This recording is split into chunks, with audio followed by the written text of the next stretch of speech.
asalaamaaleykum ñu ngi nuyu bépp auditeur u Rewmi FM ñi nga xamante ni saa su nekk ñooy ànd ak rajo bi di Rewmi FM Dakar 97.5 rawatina seen émission sociale toute la ville en parle tey ji seen émission sociale toute la ville en parle fas yéene waxtaane jafe-jafe yi nga xamante ni am na ci ñenn ci askan wi ñoo xamante ni ñu ngi koy jànkonteel jëm ci wàllum suuf. Ngeen dégg fan yi am na sax ab collectif bu juddu di wax suñu suuf suñu bakkan comme collectif bu victime yu Kignanbour ak tamit collectif des victimes de Guéréo ak tamit collectif victime yu Tivaouane Peulh ñu daal di fas yéene waxtaane exactement jafe-jafe yooyu naka la demee fuñ ci toll ak négociation état bi fan yi doon nañ amal ay manifestation lan mooy seen plan d'action lépp daañu ko leeral pour xam exactement problème mu suuf yooyu le naka la demee ñu ciy nuyu tey ji suñu invité plutôt ki lay di Ousmane Ndiaye teewal fi collectif suñu suuf suñu bakkan bu collectif Tivaouane Peulh Amadou Ndour bu collectif des victimes de Kignanbour ak Youssou Ndione bu collectif des victimes de Guéréo. Ousmane Ndiaye ñu ngi lay nuyu di la dalal yow mi fi teewal tey ji collectifu victime yu Tivaouane Peulh. waaw maa ngi leen nuyu yéen ñëpp di leen sant yéen ñëpp maa ngi nuyu sama naataango yi fi ne ngi bokk ci yeneen collectif di Guéréo di collectif Kignanbour maa ngi leen di nuyu bépp auditeur ak di la nuyu yow mi ñuy dalal jërëjëf. voilà Amadou Ndour tamit teewal fii collectif des victimes bu Kignanbour ñu koy nuyu di ko dalal jàmm. maa ngi nuyu ñëpp di nuyu ñi ma bokkal plateau bi di nuyu téléspectateurs yi di leen remercier ci plateau bi ngeen ma jox pour ma expliquer loo xam ne lii ñu ngi koy joytu ay ati at a ngi nii. voilà Youssou Ndione moom moo fi teewal collectif des victimes de Guéréo ñu ngi lay nuyu di la dalal jàmm. asalaamaaleykum maa ngi leen di nuyu yéen ñëpp. di nuyu auditeurs yi ñuy déglu yëpp. di nuyu également sama naataango yi ma toog di sama mbokk bi Ndour de Kignanbour ak suñu mbokk bi Ousmane Ndiaye de Tivaouane Peulh. voilà ñu tàmbale waxtaan bi ak Ousmane Ndiaye mi fi teewal waa Tivaouane Peulh tey jii ñu bëggoon xam exactement problème suuf boobu naka la demee ba yegg si fii tey jii. waaw problème suuf boobu nu mu demee. mooy bu ñu xoolee ñetti at ci ginnaaw. Descos moo fa ñëwoon. nee na dañuy yaatal autoroute à péage bu VDN bi war a jóge ci VDN 3. war a jóge Tivaouane Peulh dem Lompoul. bu ñu ñëwee loolu lañ ñëwee ne dañuy yaatal VDN bi dindi emprise bi bu ñu seetloo emprise bi en général ñoom bu ñu ñëwee au niveau de Tivaouane Peulh. informé wuñu amul sommation amul dara. parce que bu ñu seetloo ci yeneen tracé yi bu jógee cité Damel. ñëw Guédiawaye. jaar Cambérène. ñu fa nekk yëpp balaa ñuy laal seen alal dina leen recenser fay leen ñoom ñu quitté. ñu mën a continuer seen trajet. mais loolu au niveau de Tivaouane Peulh ça n'a pas été fait. on s'est réveillé un beau matin le 19 avril 2016 au 21 Pape Sabri ànd ak nitam yi ñoo ne dañuy dindi lépp lu ne ci tronçon VDN bi moom la la côtière allant de Tivaouane Peulh à Lompoul. mais ba mu ñëwee di wax loolu ñoom bu ñu ñëwee ils n'ont pas respecté ce qu'ils ont dit dañoo ñëw jël une vallée de presque 500 mètres lépp lu ne ci kër foofu ñu toj ko daaneel ko génn fekk borom kër yi liggéey génn seen ay njaboot toroxal leen diri nit ki am na ñoo xam ni foofu ci tàng lañ am doom am na foofu même bu ci toj boobu am na ñaari nit yi xam ne seen bakkan ñàkk nañ seen bakkan am ñëwaat nañu ne am na les retraités yu nekk primature yoo xam ni ñu ne ñoom lañ mayoon Ablaye Wade moo leen mayoon 3,5 hectares kër yi ñu fa fekk yëpp ñu toj ko demaat ne dañuy tojal Cyprès parce que Ablaye Wade mayoon na leen dans les deuxième tour 100 hectares bon ñu seetlu ni loolu du loo xam ni du dëgg du yoon parce que tamit bu ñu ñëw ba Tivaouane Peulh fekk population bi tamit dëkk ci seen suuf depuis des années seen ay maam moom ko ñu xëy tey ne dañuy toj foofu war nañ ko yëgal benn amul sommation amul décision de tribunal mosoo leen ko dégg fenn. mosuñu ko dégg fenn bi ñu xëyee sax ñëw jour boobu bu ñu koy toj dem nañ ba seeti le préfet. même avant amul woon ay rumeurs yi ngeen di dégg. danañ laal fii on n'a pas eu de rumeur. même bi ñu seeti préfet dafa ne non emprise côtière bi la ñuy dindi. mais réellement du emprise côtière bi. mais ils étaient là pour leurs propres intérêts. donc bu ñu ko tojee ba pare nag toj kër yi toroxal ñu bu ñu toroxalee ba pare. à partir de ce moment nag léegi ñu se constituer en collectif. bu ñu constituer en collectif à partir de ce moment di défendre nos intérêts. état bi rencontré nañ premier ministre. à l'époque Boun Abdallah Dionne. mu xamal nañ ne que site boobu ñuy wax primature mosu ko yëg moom en tant que seen njiit.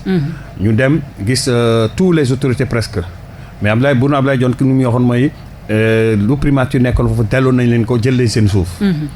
état bi ñu ne Macky Sall nee na ci toj bi. parce qu'on a manifesté. temps boobu mu ngi ko fekk Burkina bu mu ko yëgee. ban année ngeen def collectif en 2016 si ngeen njëkk a teg collectif bi. waaw en 2016 ci toj bi le même jour bi ñu toj le lendemain lañ taxawal collectif bi. ngeen taxawal collectif bi lañ taxawal collectif bi. pour commencer di xeex par rapport à ça parce que dañoo xam ni actuellement ni par rapport à ces autorités là bu ñu organiser wu rek du baax. bu ñu ko defee Macky Sall bu mu nekk au niveau de Burkina on l'a informé de la situation mu demandé à Pape Sabori mu arrêté. mais avant cela gisoon nañ gouverneur mu waxoon ko mooy nangu ta arrêté. mais il a fallu l'intervention du président pour mu arrêter bu mu arrêté ñu constitué en collectif. ñu rencontré les autorités di xeex ba ci yàgg ñu ne ñu léegi fi primature bàyyi nañ leen ko jël leen ko bu ñu ko ne jël leen ko boole ñu ci kayit. ñu ñëwaat ne leen di leen di may yeneen 40 hectares. ci 100 hectares yooyu yoo xam ne ay population dëkk nañ fa. dëkk nañ fa. ñu ne Ablaye Wade moo ko maye woon. moo ko maye woon ça veut dire moo ko jël may ko waa CIPRES. waaw bu mu ko defee.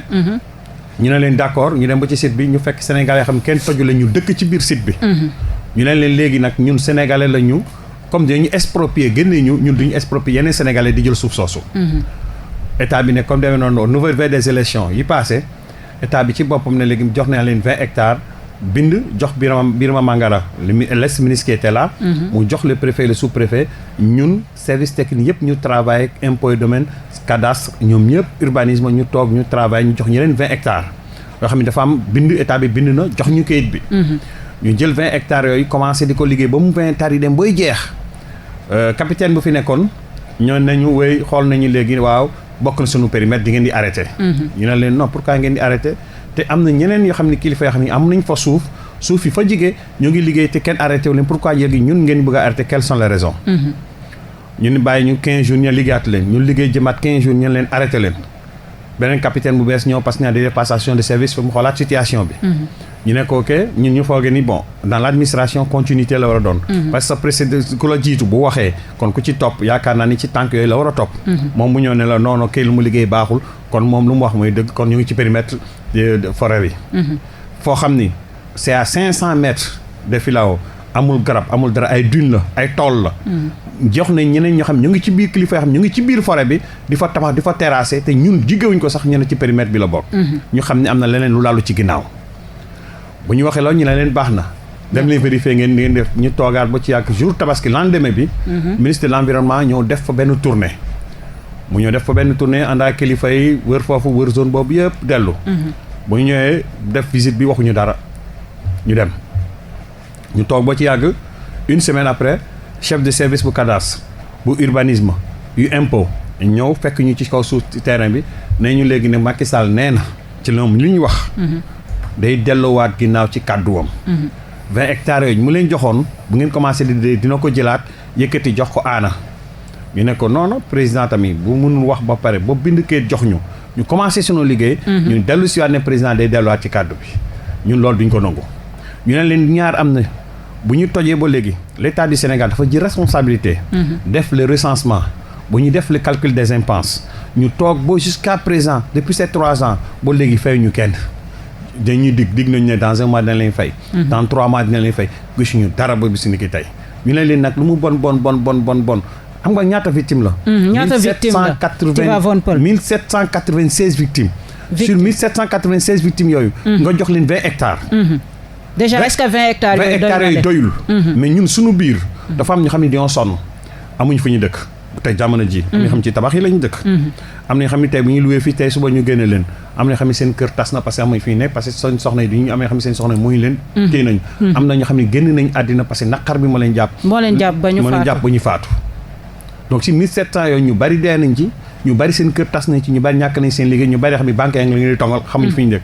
am na xam ne sax gàddaan nañ léegi liñ mënul comprendre mooy comment se fait-il état bi mën a toj lu demee noonu amul sommation yëgaluñ leen ko teg si amul indemnisation comme ni ñu def peut-être ak ñi nekk Grand Médine ainsi de suite parti boobu peut-être jox nañ leen xaalis et tout loolu lañ mënul comprendre comment se fait-il nga toj ay këru jàmbur yoo xam ni yëgaloo leen ko indemniser wu leen en plus avant sax parce que avant loolu waroon na am ba tey jii peut-être du ngeen yegg si fii. waaw au moins ñu yëgal leen ko. waaw soxna si. boo xoolee wala sommation bi daa ñëw te yëgoo leen ko. sommation bi mosut a ñëw. musul ñëw. musuñu jot sommation musuñu jot décision de tribunal. même tey dafa am ci mbirum suuf. yow boo moomoon sa titre foncier ma ñëw tabax ci amoo droit toog tant que tribunal joxewul ordonnance de démolition. tribunal mooy joxe ordonnance de démolition pour nga mën a toj. donc DSCOS warul xëy rek nee na day toj. xam nga ñoom dañoo ne utilité publique la parce que ñun lu ñu ko jàngatee mooy zone yi ñu jaar yëpp am na ñu leen boot am na zone yoo xam ni ay kilifa diine fa ne xam nga ñi ma ñu def yenn yi kon yaakaar nañ Tivaouane Peulh ñun. amuñu fenn fu ñu wéeru. wala jàppuñu ci dara loolu tax ñu fekk ñu wala ñu jànguñu wala ñu ay jaayir lañu.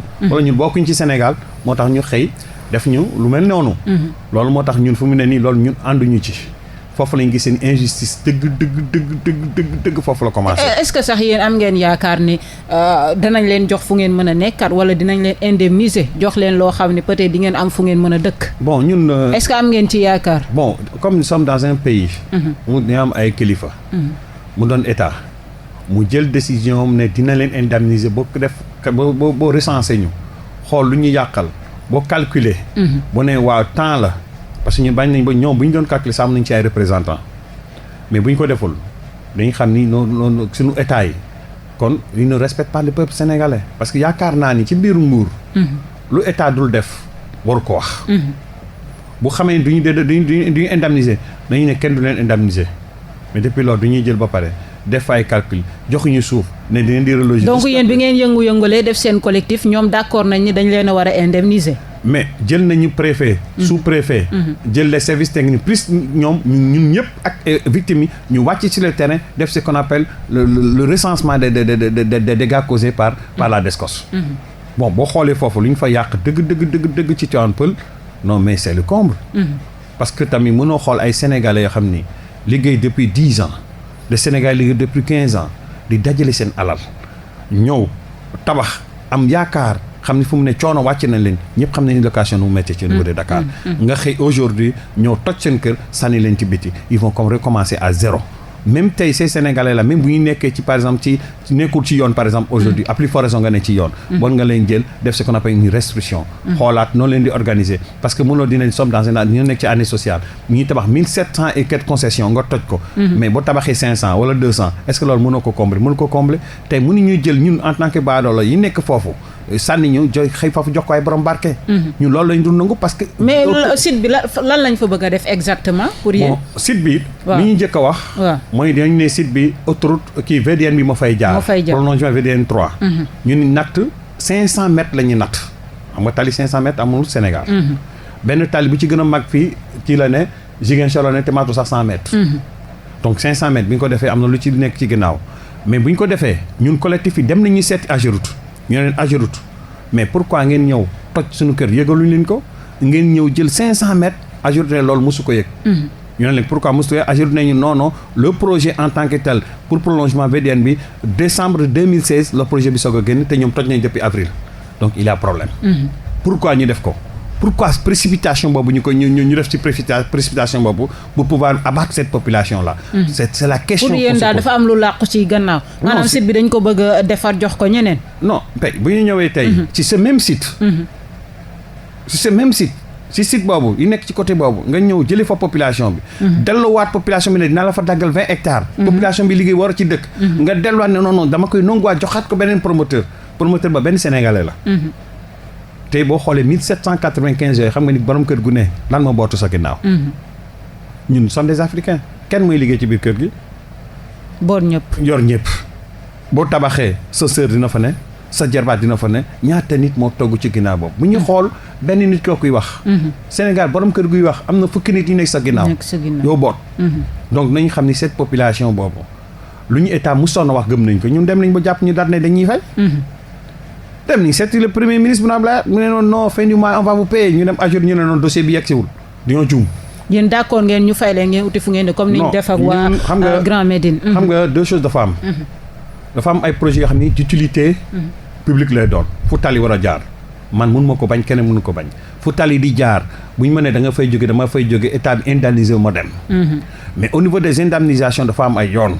parce que ñoom dañuy ñëw jël le problème de domaine national amoo kayit ñu ne ce qu'on va dañ lay fay ce qu'on appelle des indemnités d'éviction. mooy ñoom ñooy xool lu la neex. jox la ko nga dem. mooy waa problème waa kii fajaayoo ñi doon xeex. mu ne ay 200 000 la leen jox pour ñu tëj seen ay boutiques ak yooyu. c'est ce qu'on appelle des indemnisations d'éviction. donc yooyu ci loolu la ñu bëgg a basé wu ñoom en général lu ci ëpp mais parce que boo xoolee le projet mais ay bailleurs ñoo ko financé. ñu ñëpp xam nañ ko tout dernièrement nii réunir nañ ci c'est des milliards lañ ci def l'indemnisation xaalis lañ ci def. mais normalement balaa nga toj tali bi di jaar dafa am ce qu'on appelle des études environnementales et des études d'impact yoo xam ni AGEROUTE dafa ko war a def defu ko tey boo nar a def tali defoo benn étude foofu xëy dem toj on a mis la charrue avant les bœufs. Pourquoi ñoom ñu def ko et quelles sont les raisons jusqu'à présent à l'heure où je vous parle. mënoo ne tracé bi ren fii lay jaar tey dañuy xëy ne fii lay jaar suba ñu xëy ne non jaaratu si seen kër yi ñuy toj day jaar ci biir filao yi. alors ñu xëyaat ginnaaw suba ne dig jusqu'à présent ba léegi à l'heure où je vous parle. mënoo gën a tracé bi fii lay jaar. voilà ñu ñëw ak Amadou Ndour nga teewal fi collectif des victimes bu Kignanbour ñu jox la opportunité tey jii nga expliquer ñu exactement yéen seen problème mu suuf bi ngeen am ak état bi naka la demee. voilà donc damay wax en tant que porte-parole des paysans expropriés de Kignanbour et de Sindia. yemul ci Kignanbour kese. voilà parce que ñi ñu exproprié. ñii Kignanbour la ñu dëkk ñii Sindia. mais Kignanbour moo ci ëppale. voilà. dinaa wax ci ñetti domaines yoo xam ne yëpp ça touche le foncier. benn bi mooy 207 hectares. ci sunu terre de culture yi la ñu jël jox ko privé Charles Haddad. beneen bi mooy ñoo xam ne ñi autoroute à péage bi qui passe à l'entrée du village là daf leen impacté woon. beneen bi ba ñu jékkee-jékki naan dañuy élargir autoroute à péage bi. ci ñett yooyu la ñuy lay bëgg a waxtaane. ayca. 207 hectares yi ñu jox Charles Haddad. temps yooyu Ousmane Lo moo fa nekkoon comme PCR temps yooyu communauté rurale la woon du woon commune. Ousmane Lo moo fa nekkoon.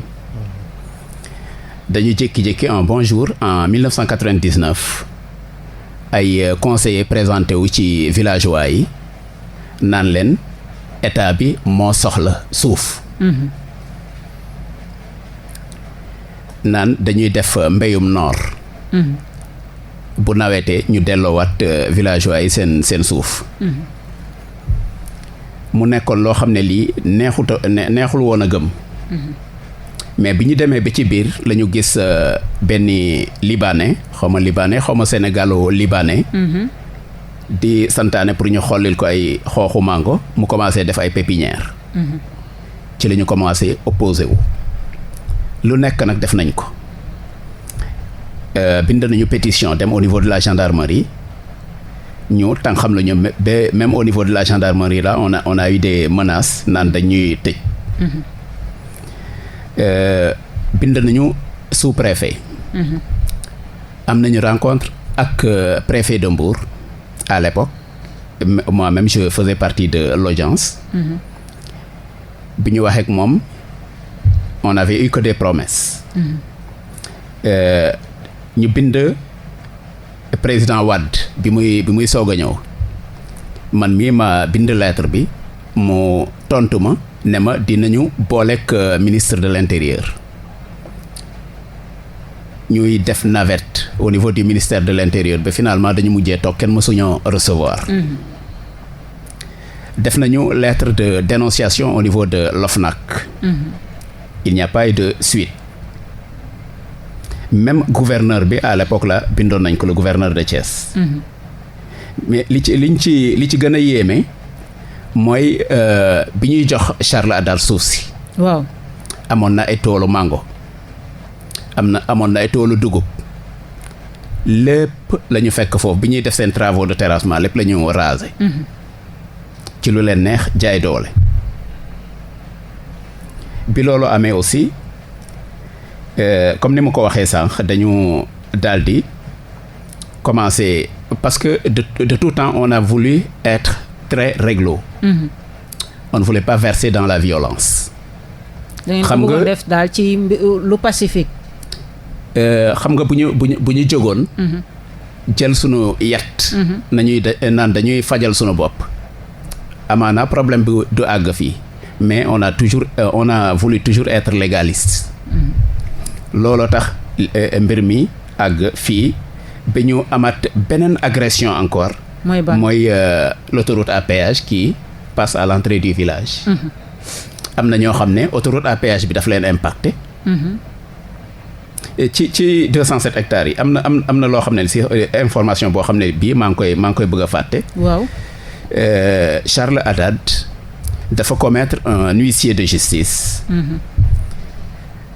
naan képp koo xam ne kii suufam jël nañ ko am na beneen suuf boo xam ne jox nañ ko.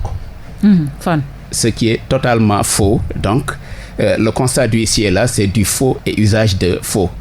te boobu moom dinañ ko topp ba. fa mu mën a yem.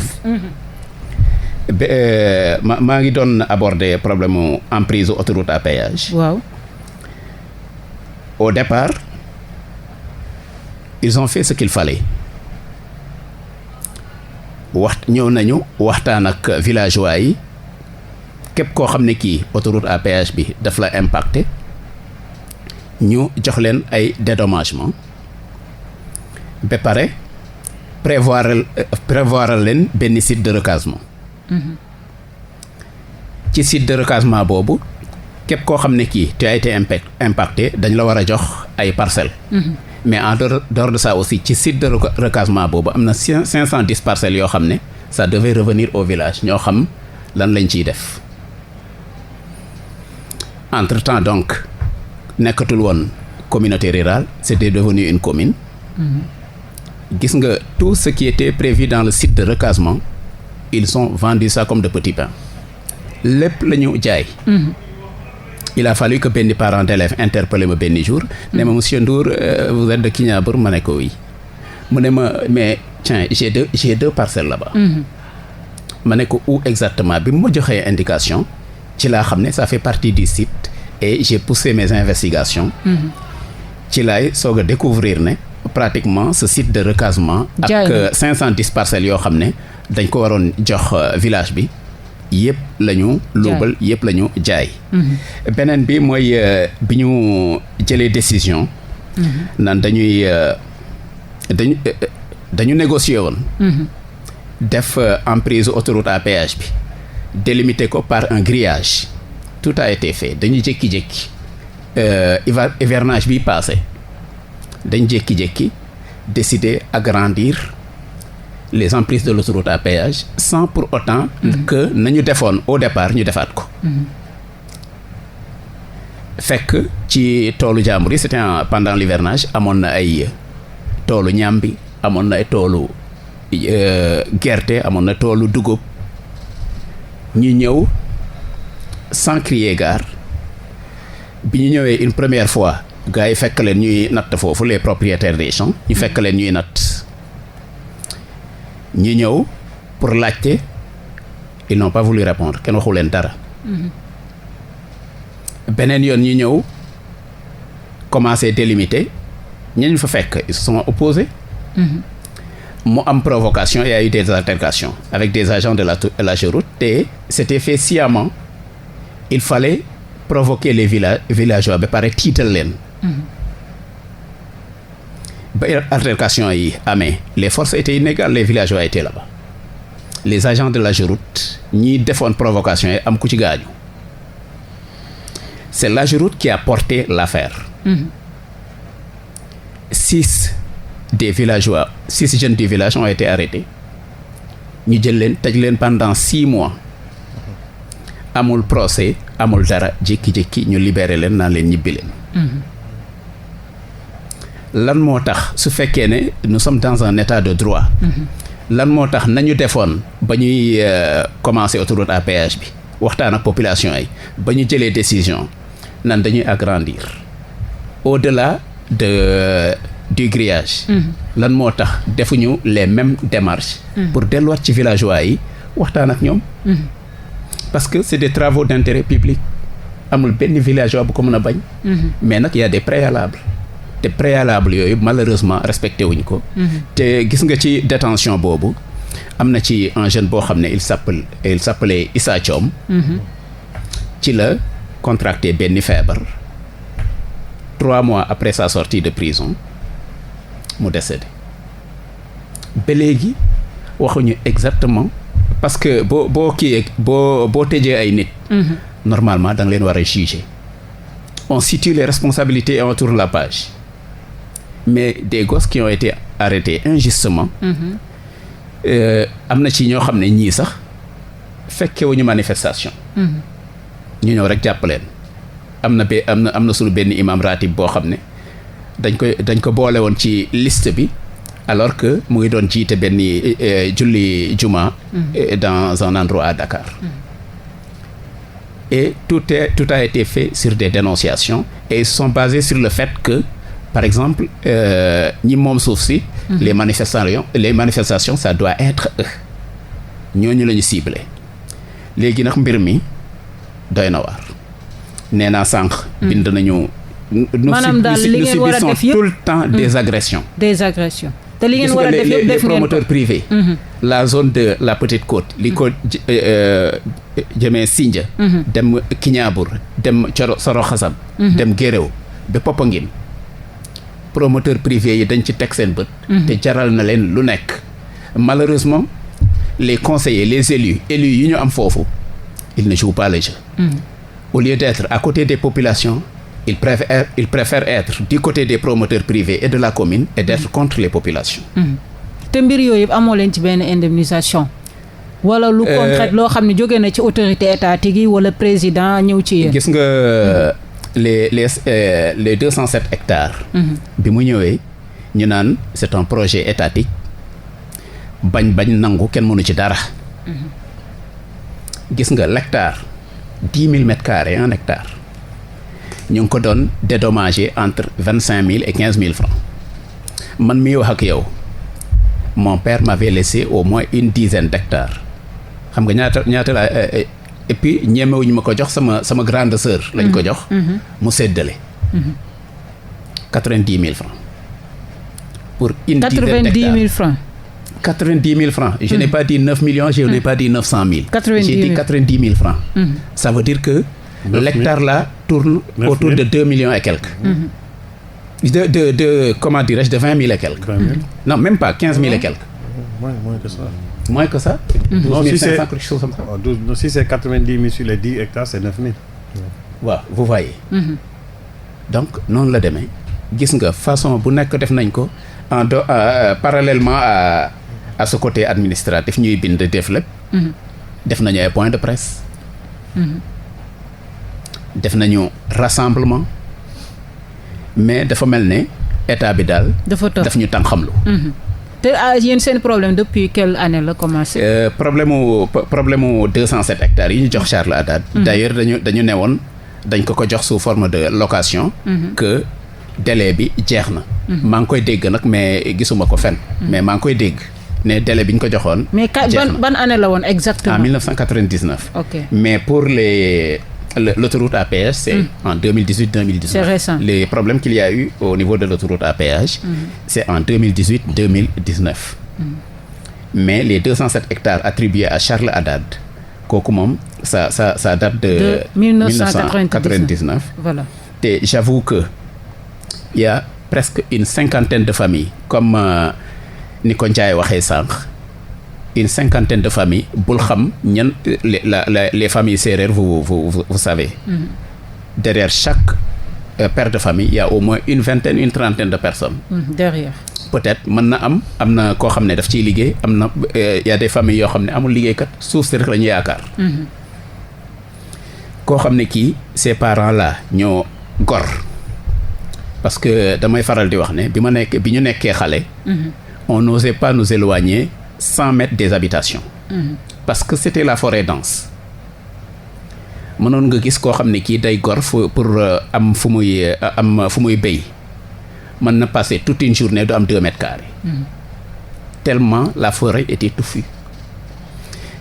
Dans ces conditions-là nit ki di ñefe di gor di ñefe di gor di ñefe di gor ba am 1 hectare 2 hectares 3 hectares. muy béy suuf si di gàntal parce que au départ du neex mbéy mi du neex. muy dindi ëkk yi ba am suuf soo xam ne mën nañ ci béy. nga koy def pendant 50 ans 60 ans ba 100 ans jékki-jékki au nom du fait que dañuy naan la terre appartient au domaine national. jékki-jékki rek débarqué naan voilà suuf si moomu leen ko domaine national moo ko moom un privé lañ koy jox. loolu fu ñu ko teg.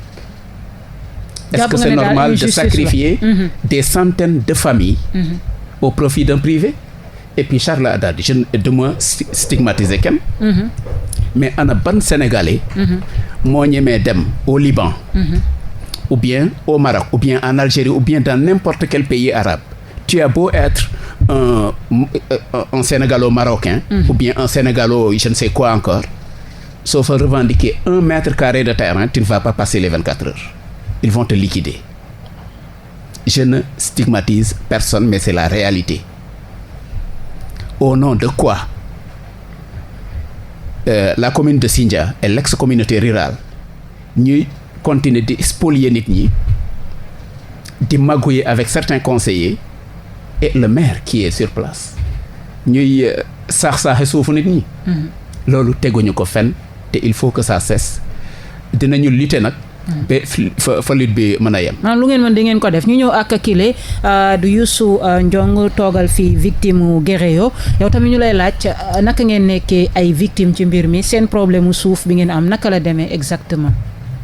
asalaamaaleykum di commencer par nuyu waa Guéréo ak waa commune Sindia yëpp.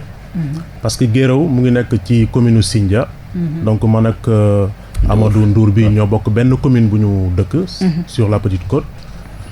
également di nuyu waa département de Mbour yëpp parce que problème mu suuf bu ñu koy wax. dafa am doole trop ci Mbour. ci département de Mbour yëpp laay wax. et fii mbir yi gën a yéege nag mooy Guéréo bi nga xamante ne Petite Côte la c'est vraiment ci booru géej la nekk. donc y a une forte attraction pour nit ñi ñëw fa te également soriwul aéroportu Diass donc c'est environ 15 minutes de route. donc pour wax leen ne li nga xamante ne moo ñu yëkkati.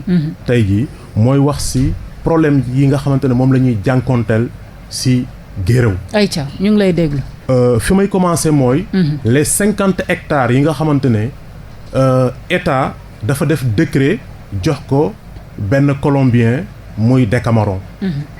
ex Baobab parce que kooku moom hôtel Baobab moo ko jënd léegi.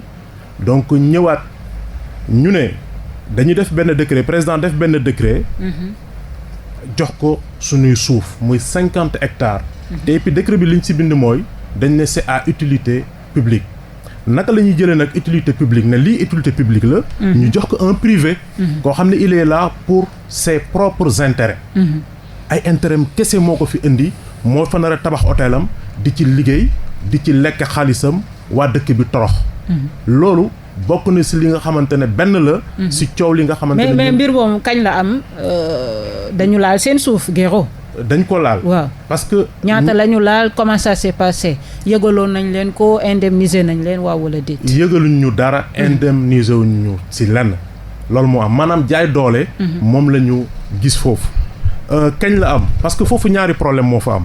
bu njëkk bi mooy dafa am tool yoo xamante ne waa Guéréo ñoo leen moom amul benn personne bu dëkk Somone bu fa am tool. président Ablaye Wade bi fi nekkoon en 2007 ñu gagné ko sunu dëkk Somone moom mu gagné fa muy délimité commune Somone jël plus de 50 hectares. jële ko ci suufu Guéréo. dugal ko ci territoire Somone. déjà loolu problème la ñu nekkoon ci di xeex sotteegul ba tey.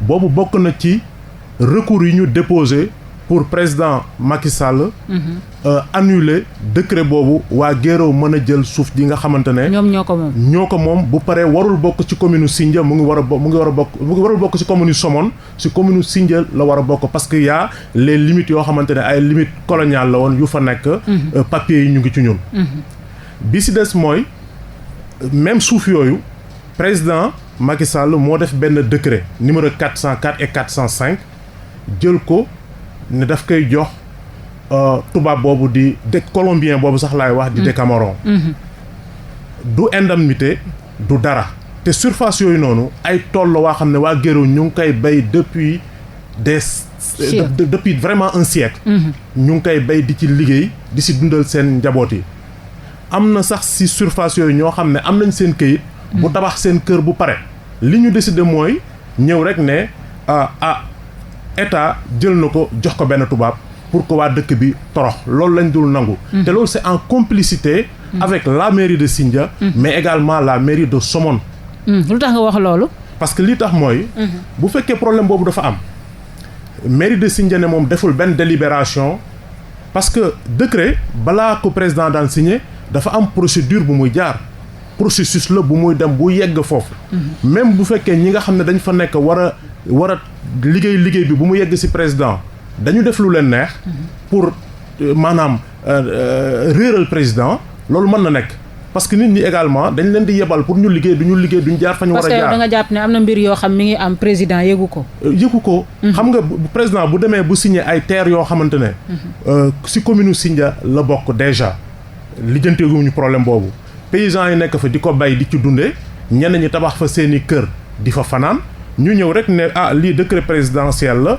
wàcc na yéen da ngeen fiy jógee fii kenn dootu ko bay parce que jox nañ ko benn tubaab sans indemnisation amul benn sommation andiwuñu dara loo xam ne wane ne lu dul décret la ñu andi rek ne décret baa ngi nii bëgg ko xooxatal population bi loolu moom lañ dul d'accord li tax ma ne Somone ci la bokk mooy bu fekkee dañ ne commune Sindia dafa taxaw ne defuñu délibération donc ñoom yëguñu te mënuñu bañ a yëg ñu ne léegi donc comme defuñu délibération bu tool yi décret wàcc nañ ñu jox ko benn colombien mais donc loxo waa Somone ñu ngi ci en faisant semblant muy maire Somone bi di Bokar Sadj en faisant semblant que ne moom loolu yëfu état la sama yoon nekku ci donc ñun nous accusons l'état dans un premier temps pour que mu xool naka lay def bu annuler décret boobu muy benn bi mu attribuer ces terres là appartenant à la population jox ko colombien bi mu dindi ko déjà loolu mu dindi ko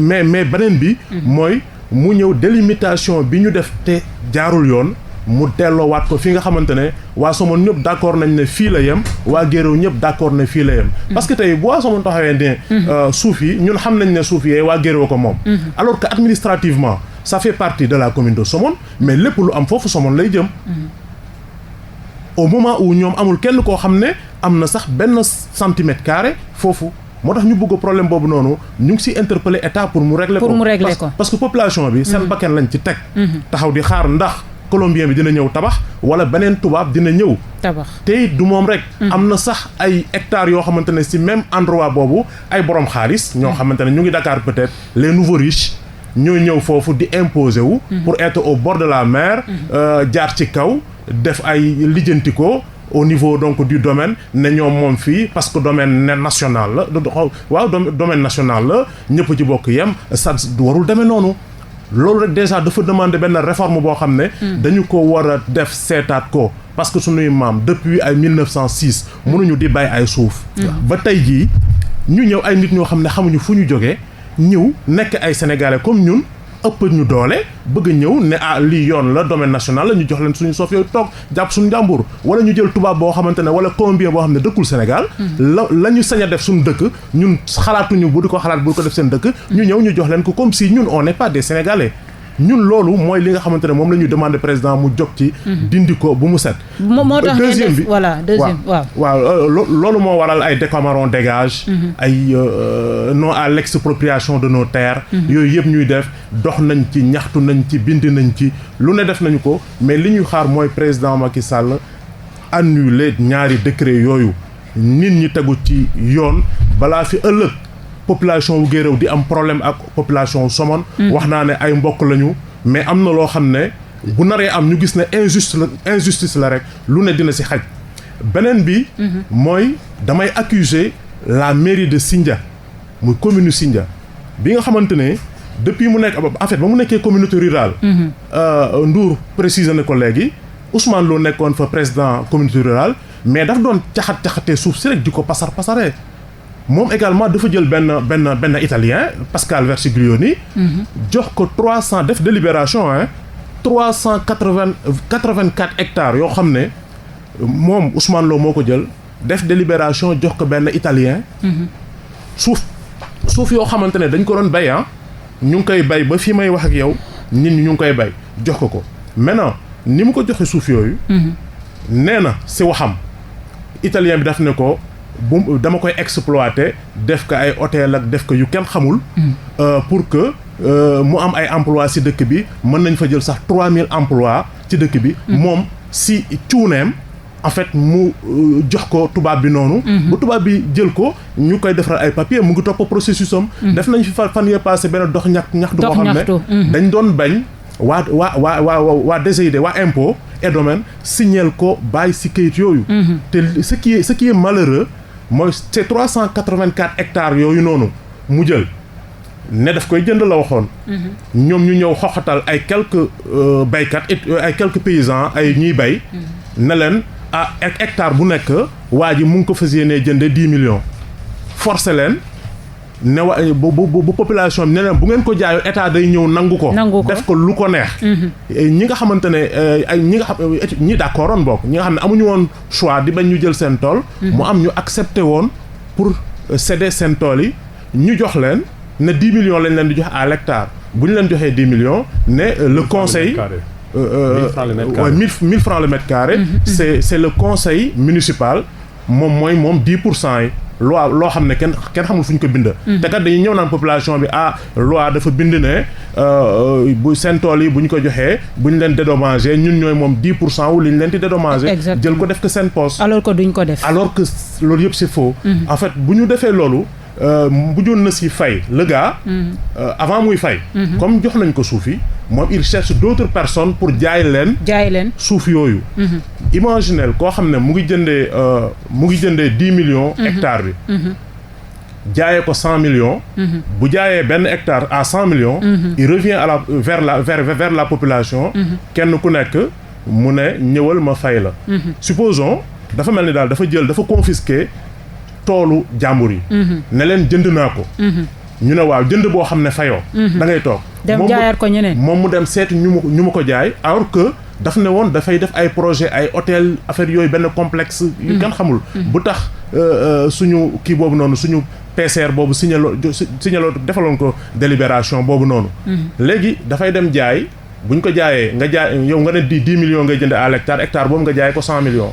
si tu reviens vers la population nga jël kenn ku nekk nga fay que 10 millions donc yow gagné nga ci pratiquement benn presque xaalis bu bëri bu kenn mënul kii waaw léegi nag ñu nekk ci di xeex si biir surface boobu keroog dégg naa rek directeur des domaines di jéem a expliquer ci yooyu te comprendre ko man dégg naa ko Mamboy mu ne problème boobu ñuy wax ci côté Guéréo c'est problème famille la. dafa am famille yu bëgg a jaay. ak famille yu bëggul jaay famille ñoo am problème. alors que c'est pas ça.